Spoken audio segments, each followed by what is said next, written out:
Michael Burry. The market has already crashed. People just don't realize it yet. Michael Burry predicted the dot-com bubble, the 2008 recession, and also paved the way for the rise of GameStop. With each short-term event, Burry made millions, and sometimes even billions. Michael Burry now believes that the biggest crash in U.S. history is coming soon, and just like every other prediction, Burry is betting large amounts of money on it. If Burry's prediction is correct, the stock and crypto market could fall as much as 95%. Welcome back to Investor Secrets. This video will go in-depth on why Burry is betting billions on an upcoming crash in the entire financial market. So let's get right into it. When Michael Burry makes a bold prediction, you have to take him seriously. Unlike many other market crash predictors, Burry has hundreds of millions of dollars on the line, and also has a phenomenal track record. From the year 2000 to the first quarter of 2008, Burry generated massive amounts of money for his investors, as he averaged a return of 28.6% per year. And if you thought Burry was a one-time wonder, that's simply not the case. Since the beginning of 2016, his new fund, Scion Asset Management, has averaged a return of 22.8% per year. These numbers are astounding, especially for his investment track record of 14 years. Given this information, it's important that you at least see what Burry has to say, even if you have any preconceived notions. Large institutions and powerful government leaders do not want you to see what I'm about to show you. In fact, shortly after the SEC visited Michael Burry, his Twitter account was mysteriously deleted. This led me to search through immense amounts of deleted tweets to reveal Burry's most unprecedented warning ever. Michael Burry isn't just predicting a stock market crash, he's predicting the collapse of America. Burry believes that this impending collapse will affect almost every asset, including cryptocurrency, gold, stocks, real estate, bonds, and much more. But before we get into why Burry thinks every asset class will collapse, we must address the elephant in the room: inflation. Almost everything in Burry's massive bet ties down to upcoming inflation in the US dollar. In Burry's own words, the US government is inviting inflation with its MMT-tinged policies. Brisk debt/GDP, M2 increases while retail sales, PMI stage 5 recovery. Trillions more stimulus and reopening to boost demand as employee and supply chain costs skyrocket. #paradigm shift. Burry's whole argument centers around the devastating effects of the modern monetary theory, or MMT in short form. MMT is a macroeconomic theory that claims that governments should borrow or print money until their economy reaches full employment.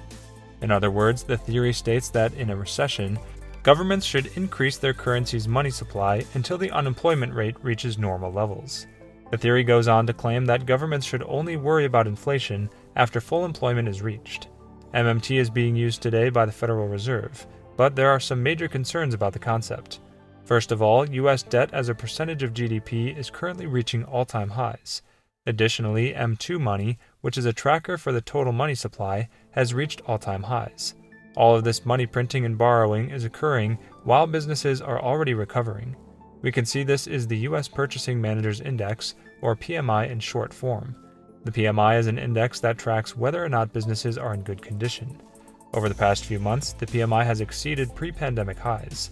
As a result of this, many people are wondering why the U.S. government is still printing more money. Consumer prices are already increasing all over the board, as supply chains are failing to meet demand. Michael Burry believes this situation is very similar to how the German mark experienced hyperinflation in the early 1920s. Burry quoted an article saying that prices in Germany were steady, and both business and the stock market were booming. The exchange rate of the mark against the dollar and other cryptocurrencies actually rose for a time, and the mark was momentarily the strongest currency in the world on inflation's eve. On the February 20th of 2021, Burry's tweet can be seen here linking a book called The Dying of Money. Burry suggests that the U.S. government is inviting inflation with their new insane monetary policy. Since the beginning of the pandemic, the U.S. Federal Reserve has been on a printing spree, creating more dollars out of thin air in the last 13 months than in any other period in U.S. history. With 3 stimulus checks sent out to common Americans and a potential 4th on the table. The implications of money printing are starting to be felt. This is also combined with pent-up demand and growing debt-to-GDP ratio that makes for a rather American economy. Sure, things look okay right now, but if you know the history, then you can see what's hidden beneath these murky waters. Everything that we're seeing right now points to a severe inflation crisis. Yet the government is claiming that inflation remains a low 2%. This reported rate is starting to become laughable. Look around and investigate the prices: gas, houses, groceries, cars, the list just goes on and on. All of these items have seen a significant price increase in the last year alone. The Fed chair, well, he claims it's all temporary, repeating this phrase over and over, burning it into the brain of every listener. And how much inflation is the Fed willing to tolerate before it acts to restrain price pressures? On inflation, there are a couple of things that are worth mentioning. Firstly, we know that we measure inflation on a trailing 12-month basis, and as we lap the very low inflation readings of March and April of last year, we will see a measured 12-month inflation move up a few tenths. This is just they're calling base effects, and that's a transient thing that we think will pass. There's also the possibility, indeed, it's in some forecasts, that as the economy fully reopens, there will be a burst of spending, and that is because people will be enthusiastic that the pandemic is potentially over. That could also then create some upward pressure on inflation. We would see that as something likely to be transient and not to be very large. In both cases, we don't see those either lasting or particularly large. Eventually, things are just going to become very obvious. The Feds will ultimately be forced to admit inflation, and the results of that will begin to ultimately spiral. That brings us to the second Burry tweet of the day, which is a reminder that the inflation cycle is not going to come all at once.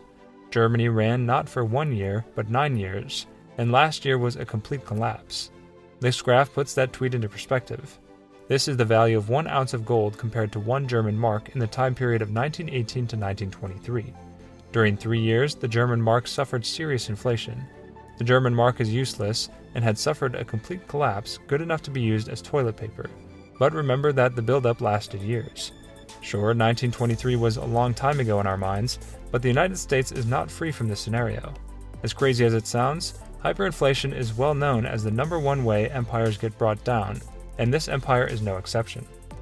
Based on the events of last year, we have set the primer now, and all that's left is a catalyst to bring it all down. What could that catalyst be? This generous dollar printing we're seeing right now is pumping money into stock markets, and Burry is quick to realize this. His last tweet the next day, on February 21st, states that professional investment teams are taking bigger and bigger risks, and are getting creative to engineer extremely leveraged positions. It's almost like he called what was about to happen next, because this developing story is causing ripple effects throughout the markets. Archegos Capital Management is a family office that had amassed huge positions in media stocks and China internet names. When some of those positions moved against it, and we all saw that happen last week, we talked about that in a second. Why was the firm hit with huge margin calls and was forced to liquidate more than $20 billion in stocks? At the center of all this is Bill Huang. He's the founder of that firm, which was set up at a family office after his own was closed. He was a part of Tiger Asia. He is a protege disciple, if you will, of Julian Robertson. In 2012, he pleaded guilty to wire fraud on behalf of Tiger Asia. Now all of this seemed to unravel late in the week when Goldman Sachs, which for many years had refused to do business with Bill Huang because of those insider trading and not just allegations, but the guilty plea itself had pushed him to sell some of the stocks. He had been leveraged for a long in a very big way, especially when it came to stocks like Viacom and Baidu. Now Viacom, as we saw last week, was hit hard in part because it issued that stock midweek, and frankly Archegos Capital 1 month later would implode in the middle of a bull market for a firm that managed over in the capital. According to reports, losses may have topped $50 billion due to the extreme leverage. If you guys enjoyed this video or think it was valuable, then don't forget to hit the thumbs up, subscribe to our channel, and hit the bell icon to get notified first. Also, feel free to let us know your thoughts about the next video in the comments section down below. See you soon. Bye.